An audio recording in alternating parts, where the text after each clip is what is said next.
কক্সবাজারের ইনানী সমুদ্র সৈকতের পরিবেশগতভাবে সংকটপূর্ণ এলাকায় নির্মিত জেটিকে ঘিরে আবারও নতুন করে আলোচনা শুরু হয়েছে।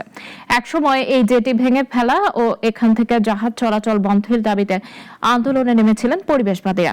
তবে সময়ের ব্যবধানে সেই বিতর্কিত জেটি এখন পর্যটন আকর্ষণের কেন্দ্রবিন্দুতে পরিণত হয়েছে। মিসবাহ আজাদের রিপোর্ট, জানাচ্ছেন ইশরাত জাহান।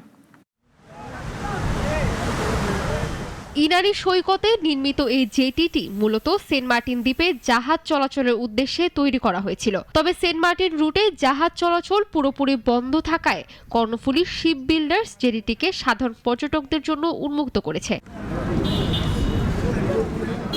প্রায় 1 কিলোমিটার দীর্ঘ এই জেটিতে প্রতিদিনই ভিড় করছেন দেশি বিদেশি পর্যটকরা। খোলা সমুদ্র, ঢেউয়ের শব্দ, সূর্যাস্ত আর প্রকৃতির সৌন্দর্য উপভোগ করতে জেটিতে হাঁটার অভিজ্ঞতাকে পর্যটকরা বলছেন ব্যতিক্রমী ও মনোমুগ্ধকর। এর ফলে ইনানী সৈকত নতুনভাবে পর্যটকদের নজরে আসছে বলে মনে করছেন স্থানীয়রা। অনেক সুন্দর হয়েছে, যে যত কাজ করা হয়েছে কক্সবাজারের মধ্যে, ইটস বিউটিফুল। আগে যেহেতু আসতে দিত না, কিন্তু ইচ্ছেটা ছিল, এখন যেহেতু আসার একটা সুযোগ হয়েছে সেই ইচ্ছা হচ্ছে খুব, কিন্তু ঢুকতে পারতেছি না। টিকিটের প্রাইসটা অনেক বেশি ভাইয়া, এটা কমানো উচিত। এটা 100 বা 50 হলে এটা সবার জন্য ভালো হবে। শিডিউলারের অধীনে ইনানী সি বিচ জেটিকে উদ্বোধন করা হয়েছে। আপনারা সকলে আমন্ত্রিত। পর্যটকদের নিরাপত্তায় 3 থেকে 4 স্তরের নিরাপত্তা ব্যবস্থা জোরদার করা হয়েছে বলে জানিয়েছে ট্যুরিস্ট পুলিশ।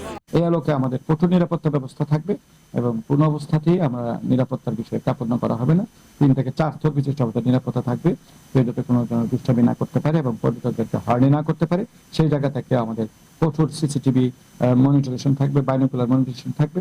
সামগ্রিকভাবে পরিবেশগত বিতর্কের মধ্য দিয়ে উঠে আসা ইনানী জেটি পর্যটনের নতুন সম্ভাবনার কথা বললেও টিকিটের মূল্য নির্ধারণ ও পরিবেশ সুরক্ষার বিষয়গুলোতে সমন্বিত সিদ্ধান্তের অপেক্ষায় রয়েছেন দর্শনার্থীরা। ইশরাত জাহান, নাগরিক।